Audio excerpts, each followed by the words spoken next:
Welcome to the Saturday Update. Nath Gardner with you.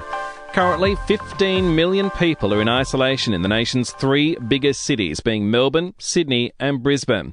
There are fears today's COVID numbers in Victoria will head into the double digits. 6 cases are reported in the latest figures, but there are now 87 exposure sites. Meantime, PM Scott Morrison has approved a further 150,000 COVID vaccines for Victoria that should arrive in just over a week.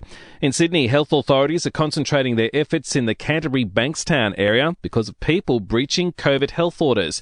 Extra police and Defence Force personnel are being deployed, with the region recording more than 70 cases of the latest 291 infections.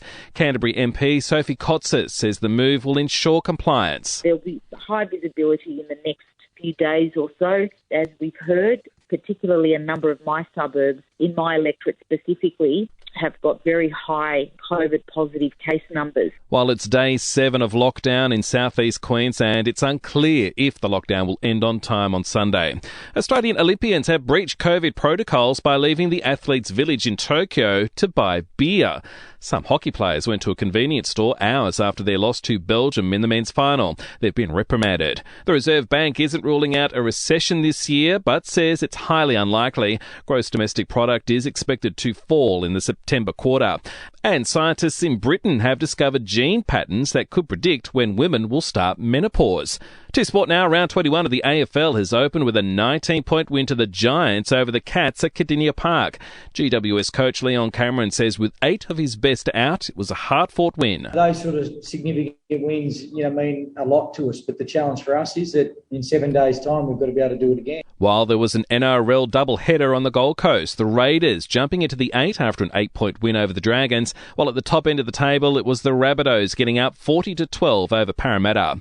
And at Tokyo, Australia has won its second athletics medal, with Kelsey Lee Barber grabbing the bronze in the women's javelin final. To entertainment news now, the mother of 90s home and away heartthrob Dita Brummer has shared a heart-wrenching tribute to her son as she partners with Beyond Blue to ensure his death is not in vain.